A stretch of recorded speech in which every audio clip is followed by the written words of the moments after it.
today. And I'm also joined by my co-moderator, Aisha Swale. I'll let Aisha Swale introduce the first panelist. Good afternoon, everyone. Welcome to our second panel of the day. For our first panelist, I would like to introduce Ms. Madam Anne Murundi from Viva Africa LLP.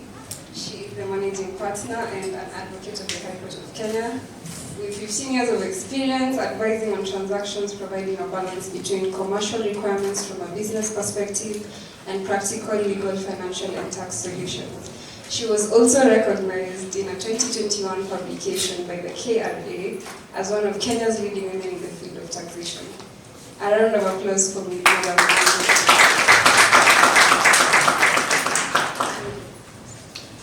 For our second panelist, is the executive chairman of Adeli Group, the director of growth and new markets at affiliate firms in Africa and Middle East, and a board member at Bitco Africa. He's a globally recognized thought leader with 34 years of leadership experience in business strategy, brand leadership, turnaround, integrated business solutions, and investment partnerships. Please welcome Mr. Chris Diaz with a round of applause. For our third panelist, we have Madam Winnie Ogutu from TISA. She's a program officer. TISA stands for the Institute for Social Accountability. She is also a member of the Agricultural and Applied African Women in Agricultural Research and Development, and her work has focused on empowering youth and women in agriculture, providing them with the necessary skills and resources to thrive. A round of applause for Ms. Madam.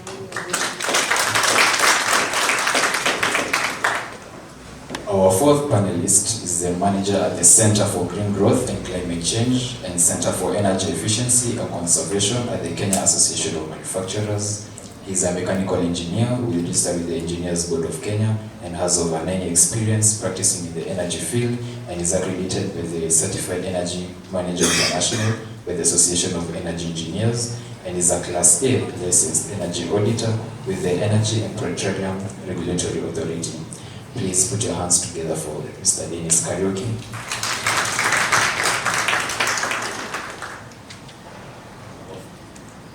Our final panelist for today is partner in charge of finance and strategy and the head of dispute resolution department in Moot and Bush Advocates. He holds a Bachelor of Laws degree from Moot University and is a qualified arbitrator and a member of the Chartered Institute of Arbitrators. Please welcome Mr. Harman Omiti.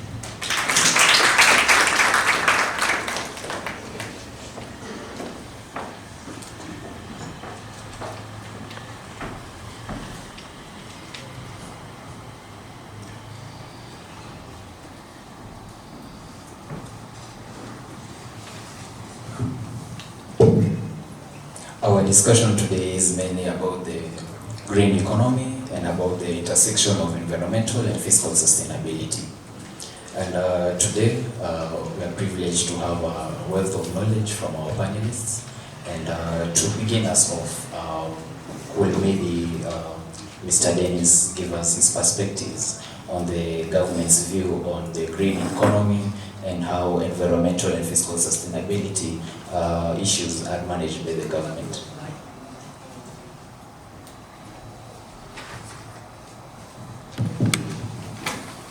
So thank you very much for having me on this panel. Sitting here, a man who have been in the industry for close to three plus decades, it's a huge honor, and actually just to share experiences and also thoughts of the green economy in our country. So I'll just start off by saying that the government of Kenya is very deliberate in growing green as an economy. So some of the policies that are already in existence are already supporting that, and they're very deliberate about ensuring that the environment for manufacturing, number one, is growing sustainably. There have been conversations about how it is hard to industrialize using clean strategies.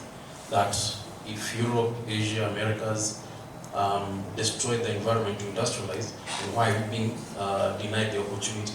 But if you think about it and how we've come as a country, 90% of our energy sources comes from renewable energies. That means that the manufacturers who are using electricity already are a step ahead. The other fuels that are in transport, steel production, cement production that are heavily fossil-based, they are the industries that I say that are hard to decarbonize. But if you look at also the incentives, especially in the transport sector, there's huge incentives around electric mobility, from the two-wheelers, the three-wheelers, the four-wheelers. But they are not being operationalized, these incentives. That is the biggest challenge. And moving forward, I think these are some of the areas I think that the laws are there, but they're not being implemented. They're not being operationalized, yes. And that creates a huge gap for us to actually leapfrog and reach the ambition that we want to achieve as a country. Yeah. Thank you. Just to build on that, maybe Mr. Chris can maybe give us his perspectives on the private sector particularly. Thank you very much. First, I would like to sincerely thank you for having this opportunity to come and speak, and also to meet each one of you from the private sector, which is one of the largest investors in business. Just to give you some statistics for you to understand how big is the private sector and what is its role. The private sector drives 80% of the GDP across the world. So for example, in Kenya or in Africa, you will see the private sector is running businesses in trillions of dollars every year in terms of investments, in terms of entrepreneurship, and in terms of employment, in terms of tax payments to various governments. So one thing that I can say to begin, Jeremy, is that the private sector is very happy and resilient to recruit legal leaders like each one of you. So as much as the private sector, when it thrives, it's looking for superb talent as they continue to expand. Now, considering that Kenya also is going through a very difficult time, and we understand that the private sector is bringing more investors in, not only in Kenya, but across Africa, green technology, especially from sectors such as aviation, manufacturing, are using more cost-driven solutions. At the same time, they're using green strategies. Now, one of the key areas that you'll find the private sector would like to partner with the public sector is to deliver on net zero goals and to deliver on the UN scientific initiatives, and importantly to deliver on the United Nations Global Compact goals of the 17 SDGs. One of the big ones the private sector is delivering on is number 5 for equal gender diversity, and then on SDG 12, 13 for responsible production, and also on climate mitigation. So it's very important that to share this point, the private sector is investing heavily into renewable energy. For example, where I come from, I'm on the board of BIDCO, we use solar and we generate power using waste. That, therefore, the cost of power is less, but the price of the commodities becomes less, and we pass that on to the consumers. So it's not only important that we use green technologies, both the World Bank, IMF, and regional banks are insisting, Jeremy, today for private sector to show progressive metrics on the ESG goals and the sustainability goals. So for you to be able to access finance to expand your business, then you must demonstrate progressive support towards green strategy, green development, and economic sustainable development. Thank you. Thank you so much, Mr. Chris, for your very insightful input. To start us off, Madam Anne, I would like to get your input on how can Kenya design taxation policies that effectively balance raising revenue for public services and maintaining an attractive environment for investors committed to sustainable development. Kind of, yeah. Thank you. And I think, from the faces in the room, having started with you in the morning, I hope we'll continue to receive your energy and that we are not taking the graveyard shift in terms of the panel. But basically, I've had to internalize that question quite a lot. And I think, just to capture your imagination, I want to give you different scenarios in terms of what I have witnessed and what we see in terms of practical terms before even coming into what can be done about it. So the first one being, imagine startup one coming into, pitching the idea, and startup one does really well in its first year, has probably gone ahead to really capture an area or an industry or a sector that has been long neglected, from a Kenyan perspective, and therefore there's need for which they then meet demand. But very soon thereafter, the startup folds and leaves the country. And I would say that is the, or just, if it was in country, basically you'd have that folding up and going away happening in under 2 years. That is scenario one, real, and happens a lot, and we see so many of those. Then we have scenario two in terms of startups that thrive. Thrive for 3 to 5 years. Continue to thrive in such a way that is astronomical and even sometimes mind-boggling. I've had clients who, when they came, when I started off with them, couldn't afford to pay me fees, were backpacking, and just all they had was an idea, knocked on very many doors. And within a very short time, their business gets the interest of a funder or a financier or an investor, where they, the person understands what they need and they synergize. And so within a very short time, you find an accelerated growth towards such a startup. And within a 3 to 5 year period, they moved from, in tax terms, if I'm just talking, from a tax perspective, they moved from the station. Yes, so, if you ever have trouble with KRA, you'll know what the station means. That's really when you're at a very basic level and dealing with, a particular tax office. Or from there, they move very quickly to the medium taxpayer's office. You have to have a certain threshold in terms of turnover to be within that office. And within that 5 year space, you then find them in the large taxpayer's office. We have very many real cases where startups have just gone platinum in terms of ideas, properly funded and properly synergized. And then scenario 3 that I'd like to paint is where you have an entire sector coming under siege for whatever reason, because Kenya is in need of money and doesn't care how it's going to get that money. So you find investors being highly stressed, highly shaken, highly harassed, and they then choose to fold. And the ripple effect of such folding, depending on the level at which it plays at.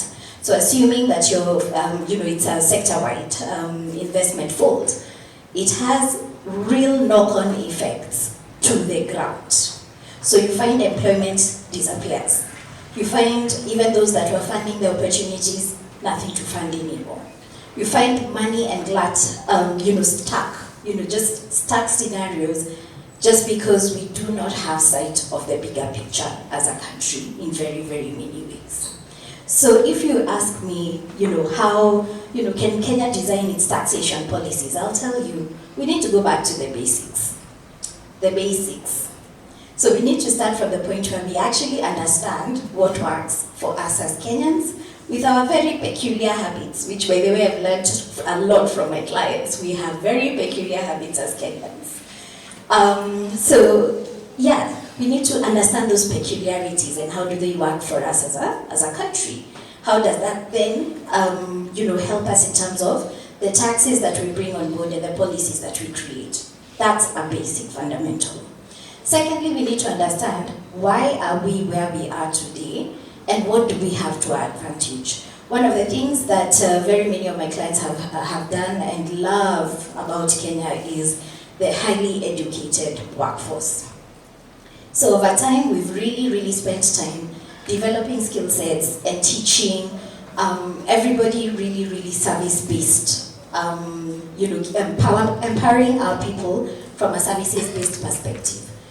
But what are we pushing in terms of policies, in terms of economic policies? Still agriculture, still, the very old things that have been there forever. Why aren't we taking advantage of services, for example, as an area where we generally can get quick wins and make it fly? Why are our policies so old school? They need to change. Also, we need to listen to what investors have to say about this entire thing. Before you shape a policy for somebody who's coming in, listen to what their pain points have been in terms of their stories. And a lot of those stories are captured in the associations. The member associations will tell you everything they've been through. It's a lot in terms of the data that they have, the narratives that they have. And guess what? When you listen long enough, it's the same stories repeated over and over and over again. So there's something that we're not doing. We just don't listen as a country. And I think the fourth one is, now what is the biggest thing around? Data. Yeah? Who is the biggest collector of that data? Government. Government has so much access to so much data. They will know why something is failing before it even begins to fail. So why aren't we taking advantage of data to inform our taxation policy, shaping? Very important, because we can learn to address a lot of things within that cycle. So I'll pause there. But yeah, that's where I am right now. Those are the things I'm thinking through. Okay, thank you very much, Anne. That was quite insightful, and we need to start from the basics, as she has said. Maybe just to prompt Harman's mind a little bit, coming from the legal perspective, what do you think, how can Kenya balance the need for progressive taxation to fund climate initiatives with the risk of alienating investors who prioritize cost efficiency and profitability? Thank you so much, and thank you for having me. As my co-panelists have clearly said, doing business today, everyone is asking the question, what is your ESG policy? As an institution, as a corporate, as a government, what policy do you have in place? What kind of carbon footprint are you leaving behind as you go around your business? And each of us, from government to private sector, has a role to play in that process.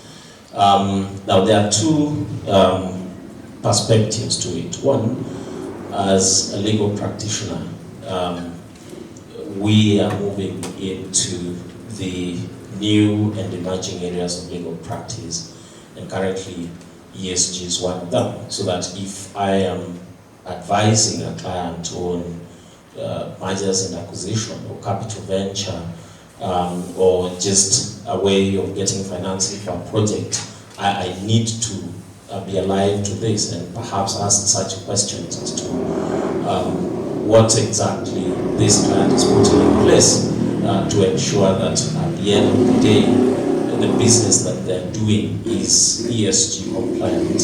Number two, I am an arbitrator, and in the arbitration world, one of those biggest issues that we're dealing with currently is arbitration or commercial arbitration, largely in the ESG era. And I'm a member of the African Arbitration Association, and we had a conference last year in Cameroon where the main conversation was on ESG.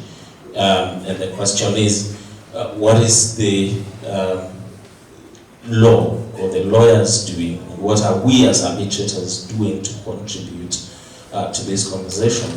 And many countries are now trying to become ESG compliant, because if we are ESG compliant, it means that we are going to attract more investments, and the more investments that we attract, as an arbitrator, I know that Kenya, being a seat of arbitration or an appointing authority, because we have the Nairobi International Center for Arbitration, if Kenya is compliant, then more investors will choose Kenya as a seat of the arbitration. And that means that me as an arbitrator on the panel of the Nairobi Center will have an opportunity to deal with big international arbitrations that touch on environment.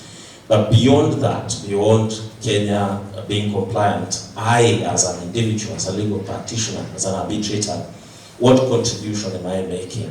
And what preparation am I having, so that at the time when that happens, then I have the capacity to contribute at that level. Number two is government itself, and the biggest thing on that is really government policies to ensure that we encourage green energy. So we have, for instance, clients who are trying to make their mark in agribusiness, for instance, and when you talk to the clients and they tell you that there is a lot of environmental difficulties within the government itself, so that they are asking for certain incentives, be it tax incentives, be it ensuring that when you go to a bank for a loan, then we have what we call green banking, or we have green insurance. Like in certain economies, they encourage the financial sector to come up with certain specially developed products for those who are in the industry, whether it's manufacturing, whether it's in agribusiness, whether it's in transport, but they come and show that this is our ESG policy and this is how we are contributing to it. Then the government has already put in place certain incentives to ensure that when I'm taking a loan for a business or for purposes of manufacturing, and I've shown that I'm actually ESG compliant, then there are certain incentives. When it comes to taxes, there are also countries that ensure that as long as you can show that you are ESG compliant, you have policies in place, and that you're following them and you're contributing to the green economy, then you will have certain tax incentives that eventually ensures that you will be encouraged to keep on that path. It's true that ESG is important, but it's also true that sometimes it gets very expensive to be compliant, because when others are getting cheap energy, which eventually then become very harmful to the environment, you go the extra mile to ensure that whatever you do saves the environment. And so it is in the government's interest, and the government's it's the government's obligation to ensure that they encourage such kind of practices. Thank you. Thank you so much, Mr. Haman. The next question would be for Winnie. Looking ahead, how can Kenya design taxation policies that meet revenue needs while incentivizing companies to achieve more substantial ESG outcomes, fostering investor confidence in a green finance future? What are your thoughts on? Thank you so much. Before I answer your question, let me just mention that Kenya is one of the top 20 countries that are considered at a very high risk of climate change. And so this conversation is very relevant to us at this point, The question is how can we foster investor confidence? Right now, you see Kenya, we are in a very bad state where even if you want to start any other business, you ask yourself, can I really make any money from that? And the public finance is also shrinking. There's not enough money for the government to really invest in green financing. But we have several things or several policies that the government can implement. And I want to say that as Kenya, we are very good in policy making, but practicing is the problem. We have very good documents, but if we were to follow as Kenyans or as government, we'll be many steps ahead of other countries. One of the policies that I can talk about is called tax breaks. My colleague has mentioned that we have startups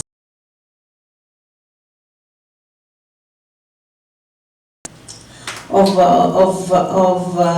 doing their businesses using green energy. But do we give them enough time to grow and flourish before we start taxing them?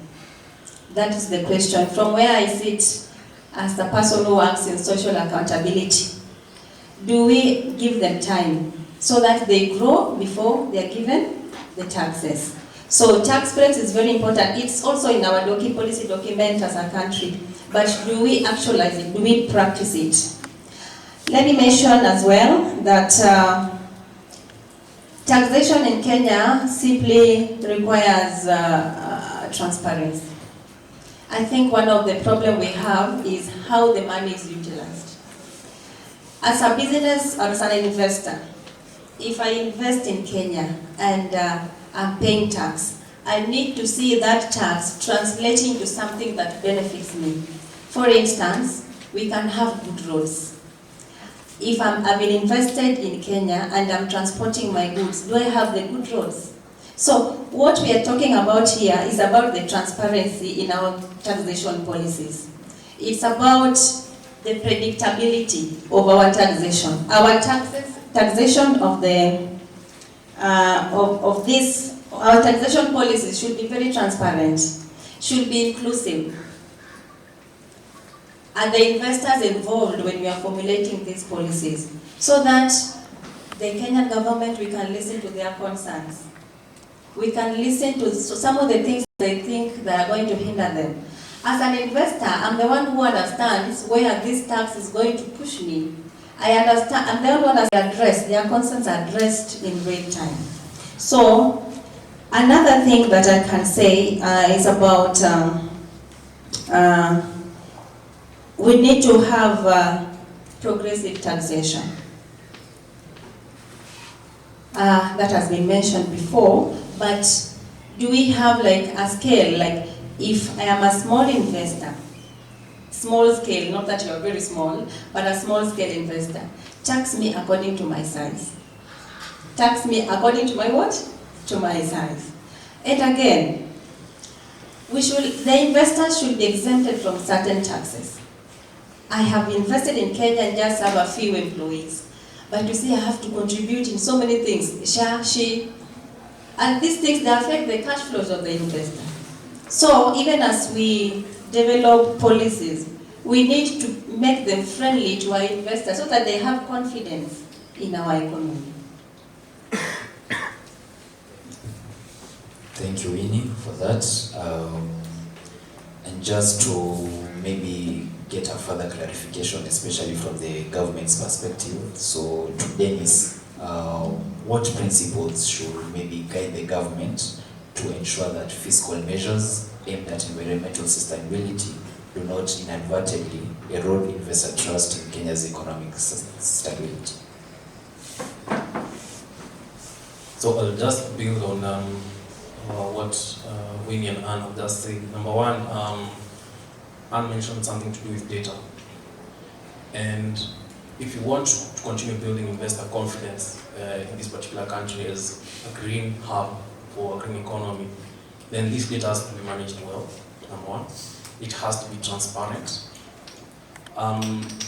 For example, if I want to do something to do with improving the well-being of people in the rural areas by supplying improved cooking jikos, does selling cooking jikos mean that it's being used at home? Does not mean that. So, but somebody somewhere will claim that I am selling a clean jiko, so I should be compensated for the reduction in CO2 emissions from that particular jiko. But the jiko is sitting somewhere at home, in a rural home. So the fact that that data is not, it's not the word I want to use is integrity. The integrity of the data is not strong. Nobody can verify that this jiko is actually being used. So the data that is being collected has to be true, has to be transparent, has to be clear. And I'm glad that, especially in the startup ecosystem, there are those who are very deliberate about it, using Industry 4.0 technologies such as blockchain. You cannot compromise the integrity of that data, such that if my jiko is in Siaya County, somebody here is able to tell my jiko is being used, and they're able to be compensated for the reduction in emissions, wherever they're trading about that. Number two is predictability, as Winnie has just put it. Already so as of 1st January, I saw online somewhere, #reject finance directive bill 2025. Because it is now becoming unpredictable what policies are going to be coming to govern the ecosystem, especially in terms of the green economy. Today, I'm sure Bitco, the kind of investment they put in their solar system was massive. But solar prices have been coming down globally. This is in terms of all the technology from the panels all the way to the batteries. But a policy will come and say, you know what, let's tax these batteries. You know what, let's tax these panels. So how are we advancing the same agenda? You're giving with this hand, at the same time taking with this hand. But these are the policies that, especially where we sit as the Kenya Association of Manufacturers, we're really trying to inform the government in terms of where is everything lying. I know it's an incentive to drive local manufacturing, especially for things like batteries, but at the same time, we're not yet there. We're not yet there. Give us time and make us be progressive towards it. And then finally is to incorporate interoperable taxonomies in terms of when I use a certain term here in Kenya, is it still being recognized, let's say, in Europe? If I say that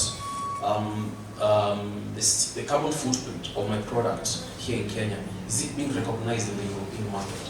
So there are some policies that are coming on board, especially now, for example, in Europe, it's something that they're calling the carbon border adjustment mechanism, that basically is going to be restricting items of a certain carbon footprint getting into their market. So how are we rating ourselves as a country? So number one is the regulation around them. You'll find something like the Climate Change Act, carbon market regulations. There are some schedules that are not yet complete. So we cannot even say that my product has this level of carbon footprint, yet it's not defined in the law.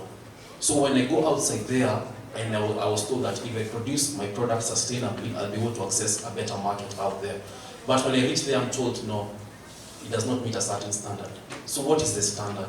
So the terminologies that are used both locally and internationally should align. Us as a country, even the regulations that we are developing should align to those matters. Because this is one of the biggest things that is driving local production. So these are some of the few principles I think government should adopt to ensure that investor confidence that is not eroded in our country. Rather, it attracts that investor confidence. Yes. Thank you so much, Mr. Dennis. To Mr. Chris Diaz, a key point in today's discussion is the concern that proposed taxes such as the eco-levy could hurt green energy and eco-friendly industries by making them more expensive. And you'll find that so many of this green energy is funded by private sectors. So how can the government collaborate with private sector stakeholders to design tax frameworks that support environmental sustainability while preserving a competitive investment landscape? Very good question. First and foremost, the reason I came here is your president invited me to come and contribute. To answer that question in terms of competitive landscape, the eco-levy tax, and going forward, a lot of the future of Kenya, a lot of the future of the world is in young people. So to make this answer from my perspective, from my opinion, impactful is leaders like all of you need to be involved heavily in participation and deliberations with the private sector. The private sector is one of the biggest success factors for Kenya. A number of the large corporates came to see me when the eco-levy was proposed. Myself, I spoke to the president and various arms of government that the eco-levy, it's going to be very hard on manufacturers because the manufacturers are the biggest employers in this country. If you look at the industry players, they create entrepreneurship. Some of you will be employed, some of you will be entrepreneurs. So laws that come in and don't allow what Winnie was saying on the growth strategy, the private sector look for other markets and other countries where it is favorable to invest and get better return on investment. So young leaders like yourself are also employed and given good packages and good salaries in the private sector. So I'm proud to say that the private sector also pays a lot of taxes to the government. So how do we ensure that the policy and the decision making is that the private sector has to be heavily involved? And we do this through bodies like the Kenya Association of Manufacturers, through student bodies like yourselves, the Law Society of Kenya, the Kenya Private Sector, among other international private sector bodies, including countries and investors. So for me, mine is to say that the competitive landscape, our products and services must be well priced and affordable, and the cost of living is very high. For example, if you look at the manufacturers today, the cost of power relative to other countries across the continent, our cost of power is still high. So unless the government looks at the whole value chain, look at value addition, look at backward integration, look at how much entrepreneurship is being created by the private sector. If you're not employed, you'll end up being an entrepreneur.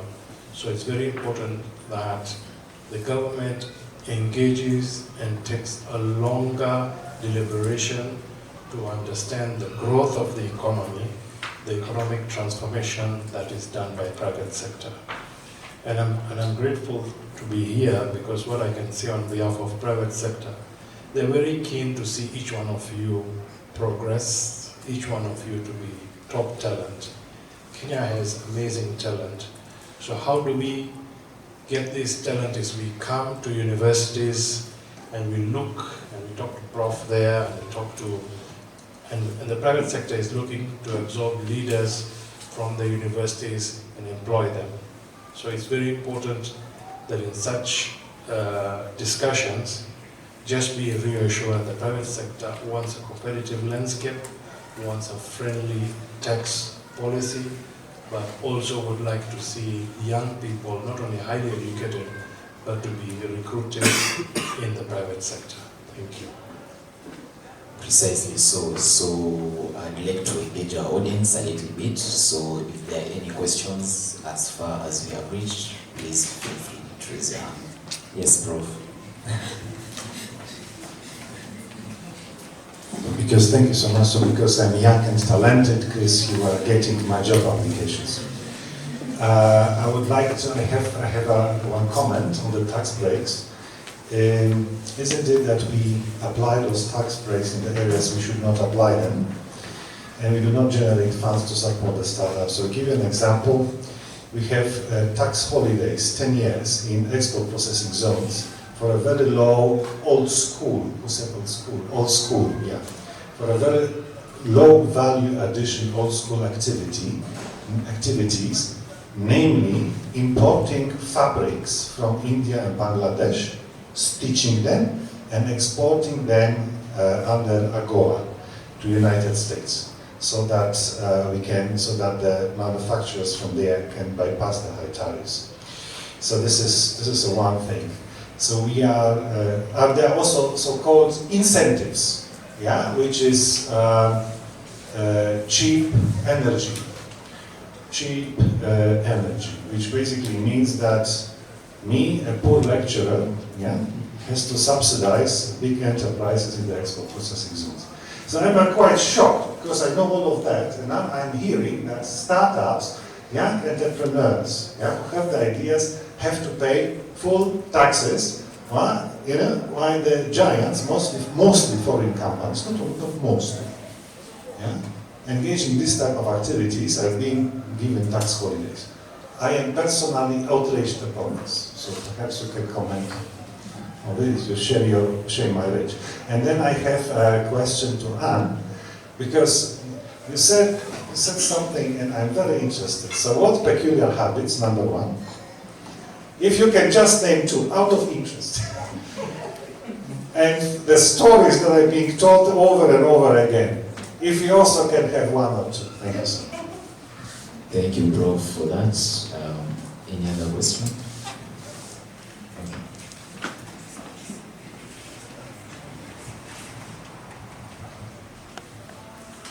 Okay, my name is Alex. My question is, well, do we as a country reward innovation?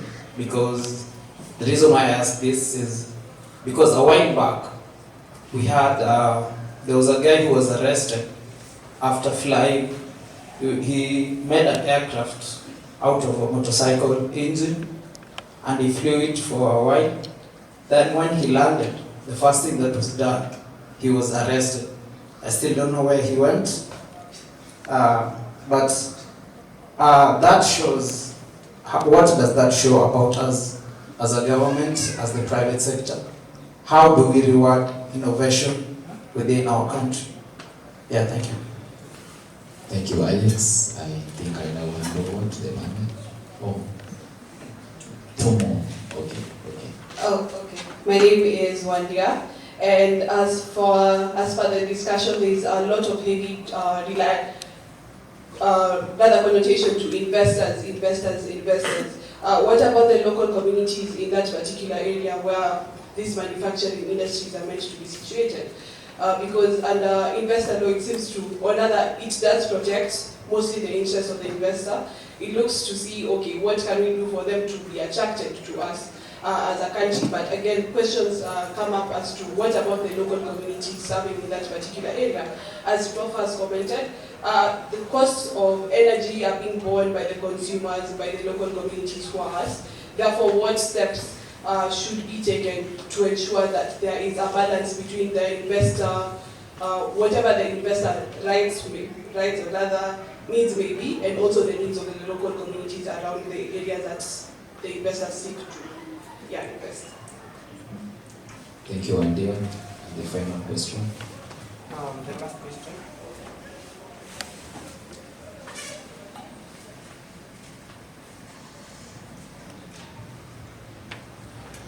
The last question. My name is Martin Matthew, a law student at African Nazarene University, a participant of this amazing competition. How can a state that is already experiencing the severe impacts of climate change effectively respond? And what role should it take when overwhelmed by climate-related challenges? Should it broaden the tax base? And if so, how can it balance with economic growth? Because there might be overlaps of priorities. Thank you. Thank you. I now hand over to the panel in no particular order. Okay. I will give Madam Anne the first opportunity as the first question is directed to. Okay, so I think the first question may have been directed to Winnie and I, but I can kick us off. in terms of, preferential tax areas, which is, what Prof has mentioned, like the economic processing zones, export processing zones, Kenya went further to even introduce the special economic zones. So whilst the EPZs have been there, I think from the early 1990s, the SEZs are very new. And so, because I think the law came into effect in 2016. So I've had a first-hand seat in seeing how the preferential tax regimes morph, the considerations that go into them, and the various pros and cons, I would say, that come from those. So if we take the SEZs, which are very, they are meant to be all-encompassing, very broad, very umbrella-like. In fact, the government intends to absorb the EPZs into the SEZs. That is cabinet's intention. And I think they've put out a few cabinet memos that have crystallized that over the last year. And so when the EPZs come into the fold of the SEZs, the questions will be, okay, the harmonization of rates, harmonization of incentivizations, breaks, etc., which is already ongoing. So if we take into account what government is looking to achieve with these areas, they are intended to first attract investment. So the question around this has been, what forms of investment is it intended to attract, and what thresholds are in place? When I talk about thresholds, that's not an area that's really been monitored historically, but government is currently very, very keen in ensuring that if you're going into one of the preferential tax areas, then you have to bring in what they call significant investment. Significant investment is undefined currently. It's supposed to be, in their policies. But what I've seen on the ground is they do know what they mean. For example, I've had clients who want to shift from the domestic regime into the SEZs because of the lower, tax incentivizations. And, when we go to the authorities, they say, no, you've been operating perfectly normally, unless you can give us a very good commercial reason for why you're looking to move, and also demonstrate to us that you're going to have a very significant influx of FDI. Yeah, so the foreign direct investment, they don't permit. Number two, they are now monitoring employment levels. And so once you make a case to go into the preferential tax areas, I think the EPZs have been very successful in creating, hundreds of thousands of jobs, historically. They are not high-end jobs, they are low-end jobs, yes. However, they keep things moving, right? When it comes to the SEZs, their intention is to create a very different level of employment, a much higher caliber. In fact, they've gone down to the level of looking at what is the, are your employees going to be unskilled? Are they semi-skilled? Are they skilled? Are they, what levels of expatriate employees are you bringing in? Are they highly skilled? Within what time frame are they going to skills transfer to local people? And they are monitoring that on a quarterly basis. So I have clients who are bearing the brunt of this, being front runners into that area, where they have to report quarterly, they have to report half-yearly more extensively, and at the end of the year, their licenses are renewed on an annual basis, as it is today. And those questions are very hot questions. So if you did not make progress over the year in either the investment thresholds, the employment thresholds, there's one more that they look at, one additional parameter which is keeping my brain right now. But they look at all those bits. And if you're not meeting those categories, then they do not renew the license. And that is something that I've seen happen practically, and is something that is happening. And it's coming from the Kenya Revenue Authority simply saying, we cannot have business as usual, i.e., erosion. They call it erosion of taxes from the main from the main pot. So if a business was going to do well in the ordinary regime, they will not allow a crossover. They will not allow added incentivizations. So these areas are intended for really big players, and that's, I think, how they are currently implementing. When it comes to peculiarities, I'll give two. One being, and I've taken both of them from one specific client, who's very big on ground reading of people. I mean, of the Kenyan people. And one of them is for asset financed products. If you give Kenyans the option of paying daily, weekly, or monthly, Kenyans opt to pay daily in multiple transactions per day. So assuming someone is supposed to pay back 100 bob, they would rather pay little bits of 10 bob, 10 bob, 10 bob, 10 bob, 10 bob, 10 bob to accumulate their 100 bob through multiple transactions, which then accumulate to like 10 transactions in that particular day.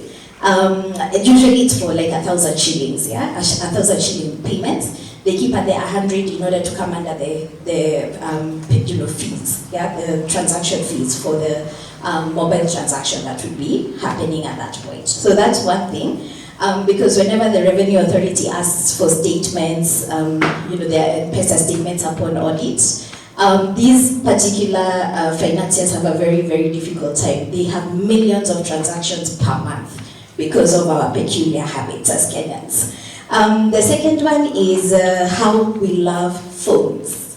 And we love phones that that connect to the internet. And so I've got a client whose portfolio has grown in leaps and bounds over a 2-year period because of our love for phones that access the internet.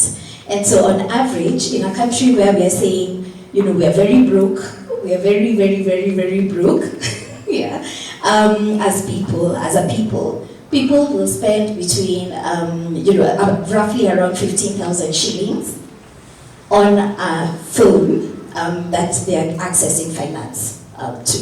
So it's very interesting how, the things that make us tick as a people. And I think last year when there was the Gen Z movement, that number just grew unbelievably. Everybody wanted to be on X, everybody wanted to, have something to say.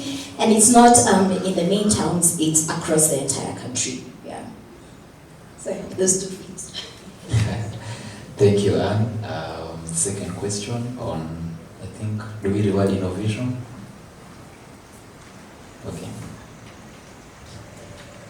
Thank you, Jeremy. So I'll just speak on that. That's a very good question because from private investors and private sector, the lady, my good friend, spoke about how do you engage with the communities.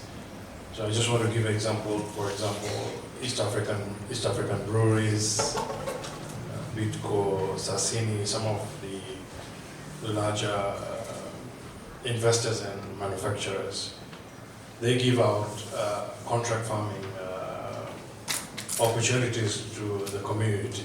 Now, for breweries, it will be sorghum, barley, for Bitco, soya, sunflower, maize, and for Sassini, it will be macadamia, avocado, among others. So Kenya is a strong agribusiness economy, and this is the sustainable contracts that will be with entrepreneurs for a long time.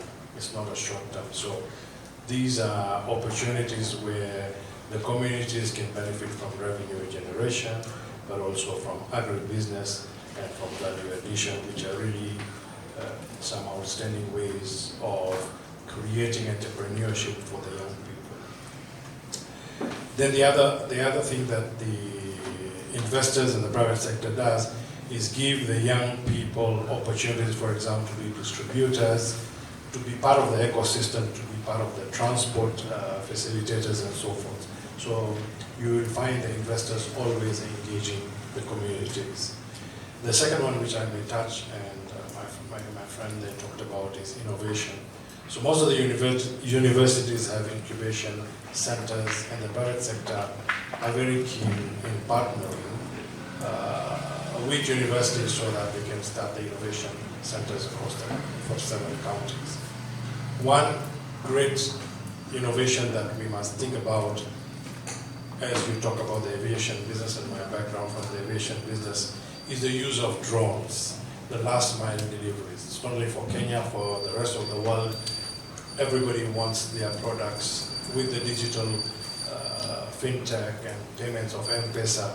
It becomes easier to drop your groceries and your shopping to your house.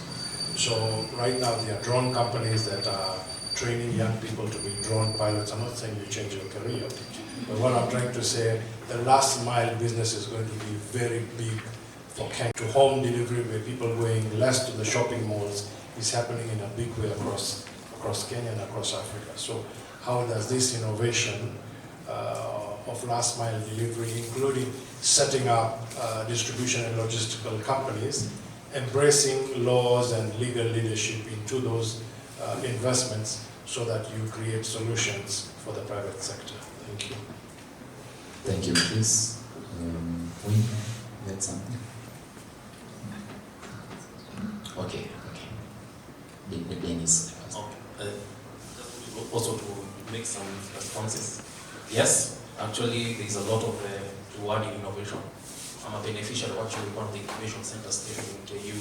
So I have seen startups come from zero to something big, as astronomical growth. But I will speak in the context especially of our local manufacturers. At the Center for Energy Efficiency and Conservation, we run a program known as the Energy Management Award. It's been running for 20 years through a public-private partnership with the government, the Ministry of Energy. And in one of these awards, actually there's an award called the Young Innovators Award. Somebody has come up with solutions that has actually led to the increased sustainable manufacturing practices of an organization. And I'll give an example with one particular award winner who was actually an Atachi, 5th year student. She was attached at a local beverage manufacturing organization, and she came up with an innovation of how to reduce the number of times the production line stops that leads to wastage of water. So they were able to quantify how much water was reduced due to this innovation, and because of that, her attachment was extended beyond her graduation, and she even became an employee in that organization. So yes, innovation is actually rewarded in this country. With respect to communities, I'm glad Herman really mentioned the issues of ESG, and local manufacturers are really keen on it. ESG basically stands for environment, social, and governance. So there's the environment aspect of it, there's the social bit of it, and it's anchored on 3 key pillars. Number 1 is the people. So if you're setting up a setup for manufacturing or business, how are you impacting the people in the organization, in the community around? That metric has to be taken. How are you impacting the local environment? How are your governance structures? Is there issues of some petty cash has to go through the MD? Those are issues on governance. But that's the first pillar. The second pillar is on sustainability, in terms of how you're impacting the environment. And the last one is on resilience. How quickly are you agile in changing your tact in time of a catastrophe? So there's a question that was asked about how we respond as a country that is burdened the issues of climate change. Do we increase the tax base? There are innovative ways of increasing the tax base. Number 1 is these ESG metrics. It is going to punish you from the market side, and also locally, the policies may also decide to punish you. If Kenya decided to introduce something like a carbon tax, like South Africa, that would really push us into actually transitioning faster. But are we ready for that? No. If there is a reward, the incentives that are being talked about, that is beyond tax breaks. Because I remember one particular aspect was on the regulations on energy efficiency. That, okay, I have reached this level of energy consumption. What reward is there? Number 1 is the monetary reward. I reduced my costs. But there has to be another one.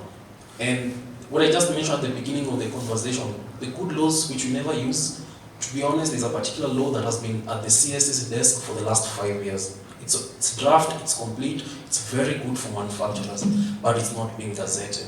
So with such issues not being addressed, we are not able to take advantage of other areas to broaden our tax base rather than going to tax production. If you tax production, consumption is going to be expensive. We actually did an analysis at Coming. We realized last year alone, with the increased fuel prices, the government lost revenue in tax. Not because more EVs are coming into the market, no, but less people were using the road. Less fuel was being consumed. But if they are not making decisions based on facts, data that is actually being collected on the ground and informing their decisions, then we'll always be in this cycle of talking the same things 10 years ago, 10 years to come. Yeah. Thank you, Dennis, for that. And just before I let you go, yourself, Chris, and I think Hammer have spoken about ESGs. And looking from the perspective of ESGs, you find that most organizations or companies incorporate ESGs goals in their corporate social and responsibility taglines rather than a main priority in the organizations. Do you think from your perspectives that can change and that they can incorporate ESGs as one of their main priority goals instead of just treating it as a CSR project? Absolutely. Actually, companies are very deliberate about it. At CAM, we started an ESG program late last year, but we have a challenge on identifying the ESG readiness of an organization. Like, where are you at in your journey? So we are also really trying to co-create these programs with those who are ahead, those who are intentional about getting ahead in terms of improving the ESG metrics, so that we can come up with something that is highly localized. Of course, there's the issue of awareness, and that's actually why we started the program, just to help people be more aware of the ESG metrics, considering most people are actually just treating it as CSR. So we also try to sensitize the players in the space that ESG is not CSR. ESG is beyond that, and it's bigger. You have to be more intentional. But I'll let maybe Herman contribute more on it. Thank you. ESG definitely is beyond CSR, and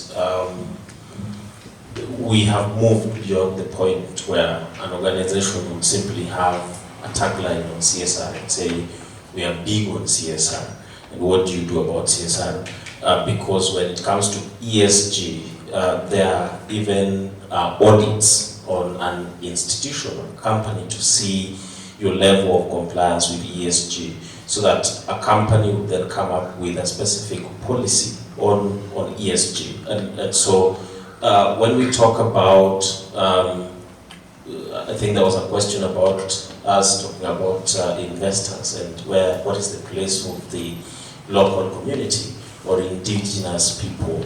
A company that has proper ESG policy that they are following would definitely have the place of the local community, and how they respond to the needs of the local community would form part of their ESG policy. So ESG policy is important, and every institution, every company, be it private or whichever form, needs to have it. I'm not sure whether Kenyatta University has one, but I have to say that even us as a law firm, we have an ESG policy.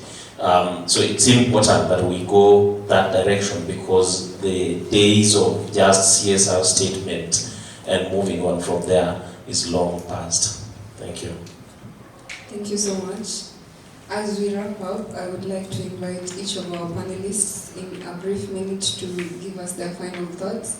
What is one key takeaway or action point you would like our audience to leave with?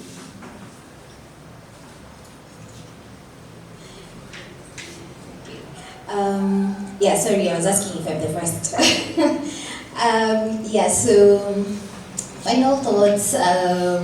First, let me re-emphasize, what I said in my opening remarks today at the opening ceremony, that, you're the future.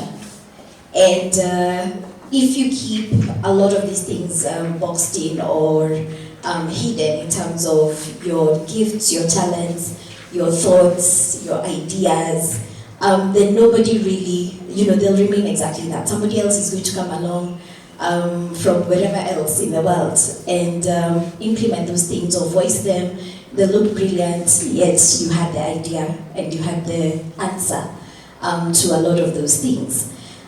So keep putting your thoughts, your ideas out there through forums such as this, participate, because out of that is where even we, hear from you and we learn and we then go ahead and, we talk to people in policy and we're then able to shape a lot of the things that, that matter in a country like ours. Unlike a lot of the gloom and doom that circulates everywhere, and especially in this era where we wake up, we are hit with taxes left, right, and center, even stopped keeping count. Is it UHL? Is it SHASHIF? Is it NSSF that's increased? What is going on? It's a lot. And in the landscape that we're in, it's very easy to look at it from a gloom and doom perspective. And to look at it in terms of our country is really stuck and not going to go anywhere. And unlike many people who choose to believe that, I am not a believer in that. Because on the other side, I get sight of very many things that are working through the trenches, but they are working nonetheless. They could definitely work better, could definitely work more efficiently, and could definitely grow faster than they are currently growing. But it's a season. I like to think of things as seasonal. We will take the lessons that we're learning through this season, and we will ensure that in the future, through you, through those that come after you, through even us in our generation and the generations that follow us, we will definitely ensure that we don't repeat a lot of the mistakes that we are seeing being made. We are seeing the harm that it does on so many levels in terms of our society, and in terms of our economy, but in terms of does the future look great for Kenya? I've been joking about it, at work, but it's not a joke that from, I think, November, we've had people sleep in the office many, many nights until now because of the overload of investor confidence that's there. There's so much money being directed this way. It's unbelievable. And you cannot tell me that that is happening for a country that is doomed to fail. Yeah, so there's a lot of hope from very many other quarters. I think when we're on the ground, sometimes we just don't feel it, we don't see it because we're just surviving. But the reality is, we are, and it's not just us, but there are very, very many practitioners, professionals that are very, very busy in this season. Now, unfortunately, because of our cyclical election, madness, it is anticipated, all these hullabaloo because everybody is expecting this to be the productive year, 2026 to be productive, and then a lull and a slump in 2027 as we elect our leaders in that year.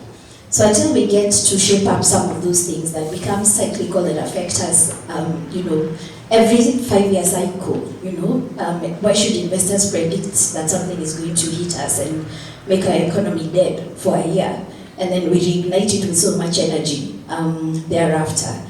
So I think there's a lot happening.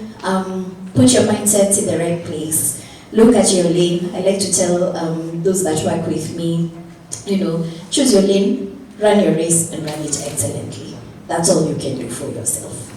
Thank you.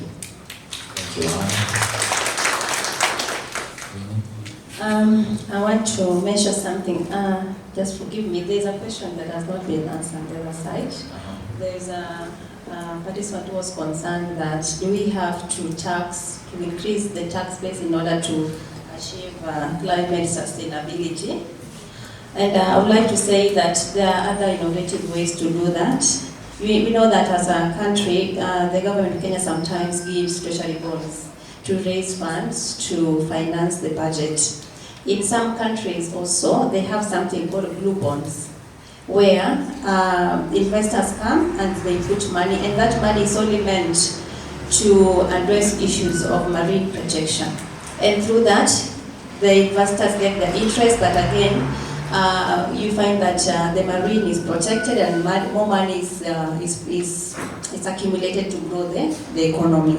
And another one, and that is a good example in Seychelles. There is also in Mexico, they are also doing something called Quintana Roo Reef parametric insurance. So in this, you find that there's a trust, a kitty, where the private investors and the public government, they put money together, so that if there is a very high level of hurricane that destroys the coral reef, the local communities are engaged to prepare or to repair the coral reef immediately within 1 week, and then they are paid.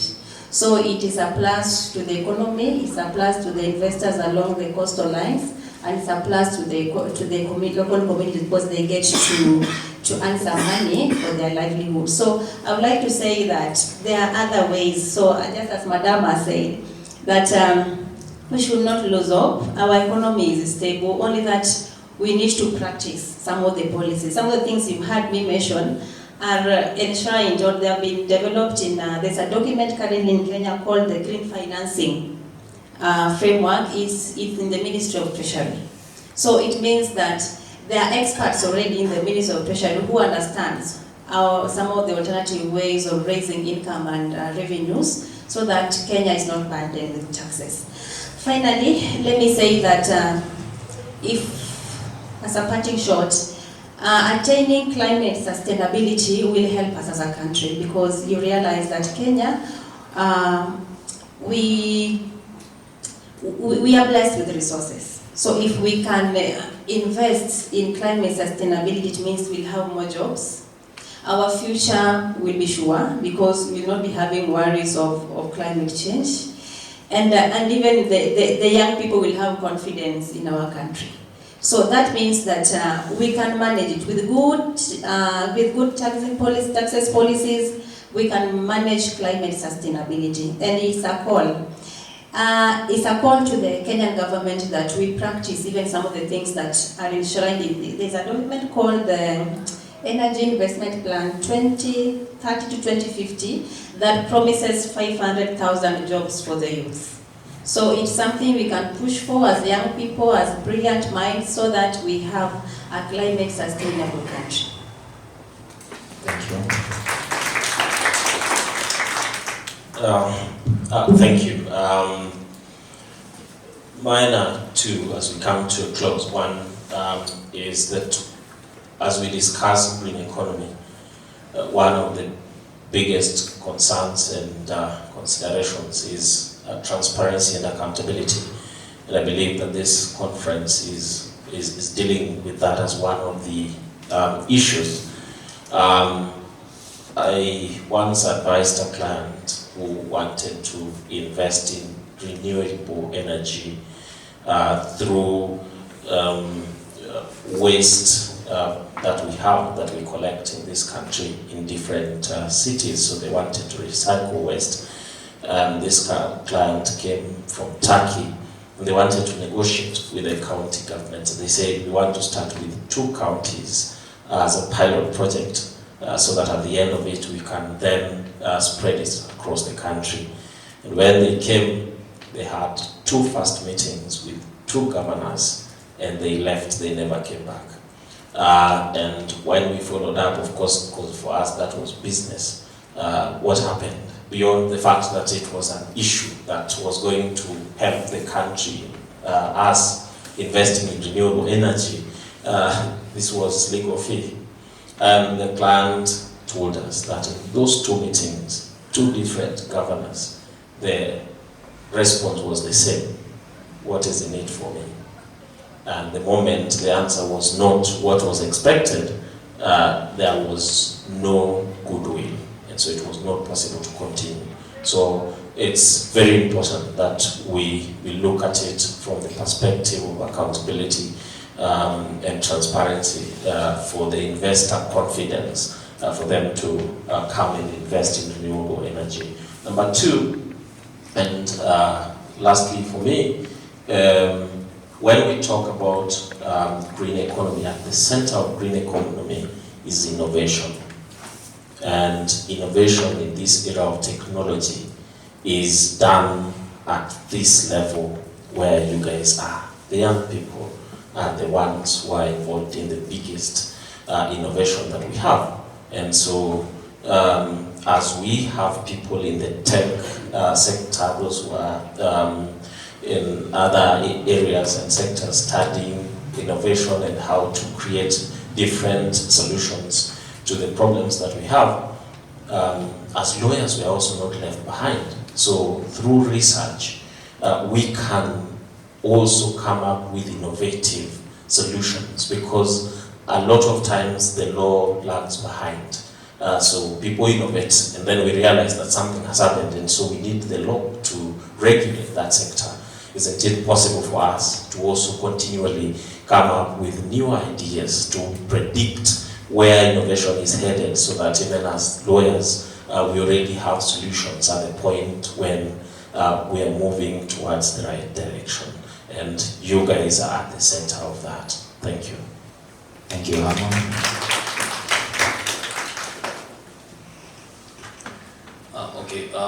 For me, I just want to say the green economy is alive, kicking and well, and you're the people to drive that economy. If you take a moment and think about an incident that happened, I don't know if it was last year, but one about an issue with a tea brand that had human rights issues. It was almost cancelled, right? So this generation, the Generation Z, are very conscious about what they are consuming. See, it's not just about the tea. How was this tea grown? Who grew this tea? How was it transported? Well, see, at the end of the movie, no animals were hurt in the production of this movie. This product will have to have something like that. That bottle of plastic you have there, how much recycled plastic is going into it? And you'll be conscious about it. You'll be saying, I'm not drinking this brand, I'm drinking this brand. So it's alive and well. So please be hopeful. The future is not bleak. To be honest, the only people who can sustain that growth and just have that vision come to life is you. So that's just my encouragement for you. And I'll leave you with something that I learned about the 7 habits of highly effective people. There are 2 circles. There's a circle of influence and a circle of concern. Circle of concern are those things you cannot influence. The laws, who is drafting the policies, those are things you may not be able to influence. But those things you can do as yourself. And as Haman has said, the law will just follow. If they are saying that hey, people are recycling a lot of plastics, let's develop a policy around that. Yeah. Thank you. Thank you, Dennis. So thank you very much. First, my challenge to all of you is the glass half full or is the glass half empty? So from leadership, I speak from the investors and from the private sector. What I can reassure you, the private sector will empower leaders, young leaders, and the private sector will continue to invest in Kenya. The Kenyan economy is resilient and we have a very strong market. But one of the areas that I would like young leaders like you, as you develop and you go into practice and you go into the private sector and you go into become entrepreneurs, keep in mind the African Continental Trade Agreement is one of the areas where we have the greatest opportunity, especially for leaders like you. The intra-Africa trade is still working on single digits, while the European markets and the Asian markets are trading among themselves at double digits. So both the laws, the framework, sustainability, the growth of manufacturing. Manufacturing is about 6 or 7% of GDP. Manufacturers are going to invest to make the contribution to around 15% of GDP. So what I can reassure you that a lot of the industries, the fintech, energy, manufacturers will continue to be big employers and will continue to make many of you entrepreneurs. So the glass is half full and we have to be innovative and be consistent to support the young leaders come into private sector. Like I started this discussion, private sector drives 80% of the GDP. So remember, I speak on behalf of private sector leaders. We welcome you and we want you to work hard. We want you to get good results and come and talk to us, and we'll definitely want to employ the best of you. Thank you very much. Thank you, Chris. And that brings us to the end of our panel discussion today. A round of applause to our panelists. I shall now hand over to Hamisi. So we can also give a round of applause.